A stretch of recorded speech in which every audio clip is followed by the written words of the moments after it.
日前，印度财政部表示，至2027年，印度将成为全球第3大经济体。近年来，印度在全球疫情蔓延、局部战火不息的情况下，连续多年保持着全球第一的经济增速。在此基础上，印度制造业得以被迅速拉动，印度人畅想中的世界制造工厂地位似乎正在被落实。种种迹象表明，印度正在沿袭着中国崛起的道路，即将复刻中国奇迹。那么这一切真能如印度所愿吗？印度，一个饱受国际社会重视、发展潜力巨大的国家。尤其在西方国家眼中，印度的崛起不可阻挡，未来势必成长为世界一极。而从近些年印度的经济表现来看，外界预测并非空穴来风。进入21世纪第2个10年后，印度经济长期保持在7%的增速，位列世界第一。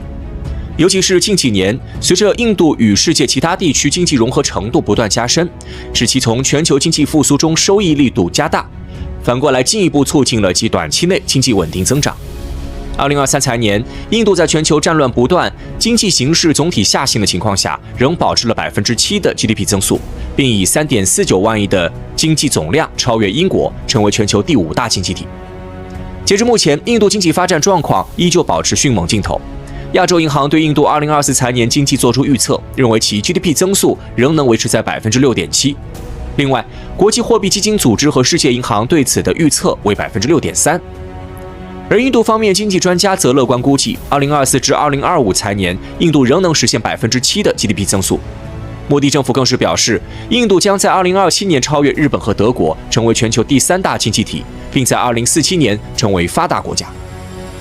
西方金融机构也纷纷预测，基于印度庞大的人口红利和在科技领域的创新，印度有望在2075年超越美国，成为仅次于中国的第2大经济体。种种言论和预测都表明，印度的经济腾飞只是时间问题。而在印度经济发展火热的情况下，其制造业也呈现出一片繁荣景象。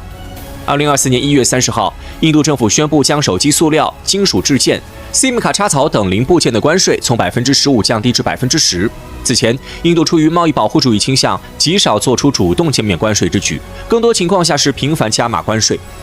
此次减税行为明显凸显着印度政府助力制造业发展的倾向。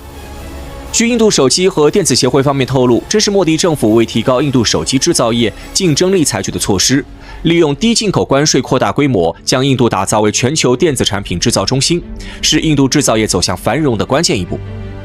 西方多家标普机构预测，至少未来3年，印度仍将是全球经济增速最快的国家。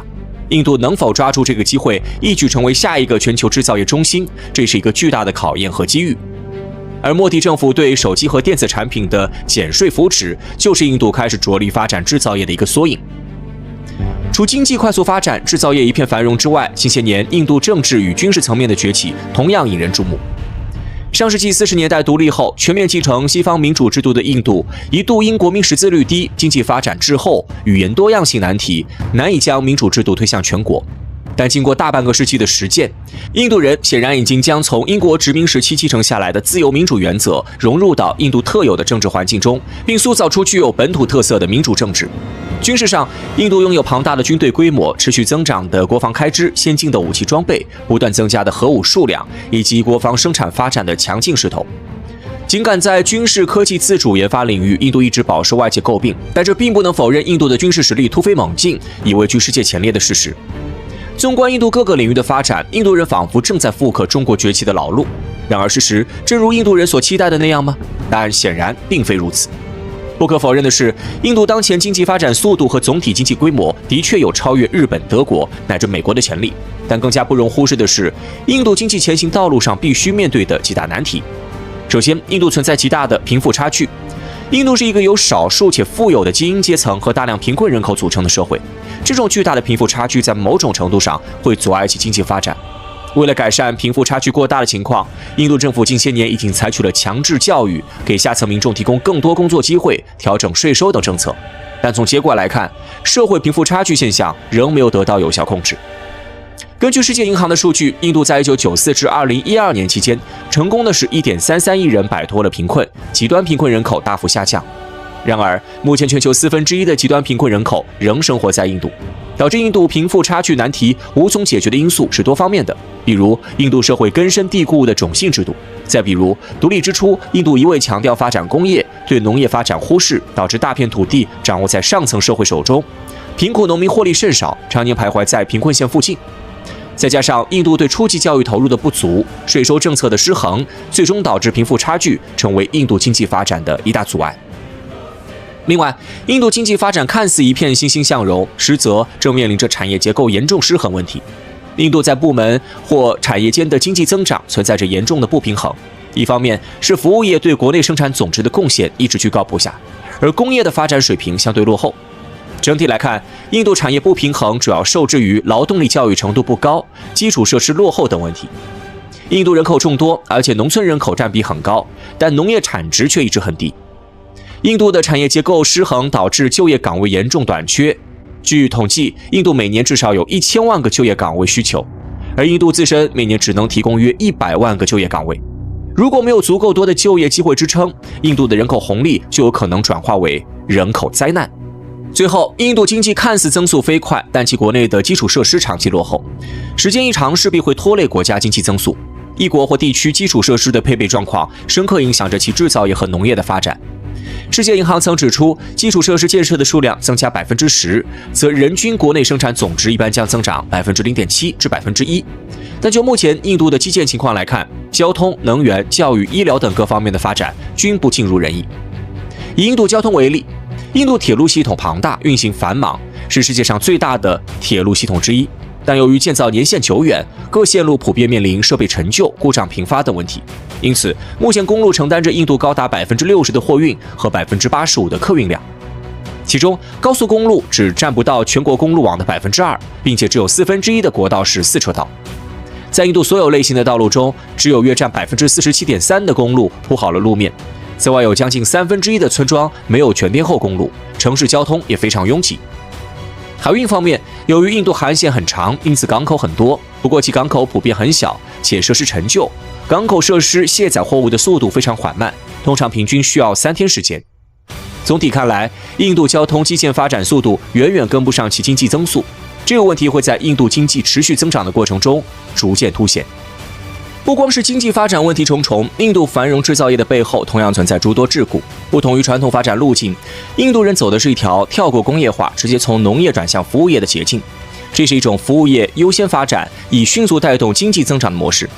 截至目前，印度服务业在其 GDP 占比中一度超过50%，而制造业比重只有15%左右。这种倒挂式的经济结构虽然短期内能迅速拉动印度经济增长，可劣势同样十分明显。站在印度产业结构角度，服务业一定程度上替代了工业发展，却无法替代工业在经济增长中的持续性贡献。而制造业若长期处于劣势，不但会阻碍服务业升级，还会导致印度经济结构进一步失衡。为扭转这种局面，印度早在2014年就提出了所谓的印度制造宣言，是要在2025年将制造业 GDP 占比提高到25%。为此，印度人还制造了一系列详细计划，设定了一个又一个目标。然而从结果来看，印度的制造业比重非但没有任何提升，反而逐步下滑。2021年，印度制造业占据 GDP 的比重仅为14.3%，远低于25%的目标。印度制造业发展不尽如人意，究其原因在于内部外部双重制约。就内部经济而言，印度妄图依仗的人口红利没发挥出应有的效力，国内民众受教育水平限制，难以大批量投身中高端制造业岗位。同时，倒挂式经济结构本就难以像传统工业产业那般向社会提供源源不断的就业机会，从而导致印度大量劳动力为了养家糊口又转投农业。另外，制造业良好生态系统的缺失，也是印度制造业难以真正腾飞的一大制约因素。印度制造业本就基础薄弱，供应链不完整，无法形成灵活的中小企业生态系统。以印度电子产业为例，尽管印度在大力鼓励发展电子制造业，可本土缺少元件、模具的现实情况，导致其根本无法在国内打造完整电子产业链。连基本的零部件都要靠进口，印度又谈何营造制造业良好生态，又凭何崛起为制造业大国？充其量也只能成为一座世界组装工厂。站在这一角度，印度制造2025目标想要实现，仍旧任重道远。经济增速全球第一，制造业发展欣欣向荣，本就发展潜力十足的印度，看似一副即将腾飞、复刻中国崛起道路的姿态。但只要稍加推敲，就会发现，印度经济持续增长的背后，仍面临着产业结构失衡、巨量人口难以转化为人口红利、贫富差距无从缩小的难题。表面上繁荣发展的制造业，同样因为缺乏良好生态环境和工业化基础，面临着基础零部件短缺、必须长期依赖国际市场等问题。而在以上种种难关没有被攻克之前，印度的崛起仍只存在于理论中。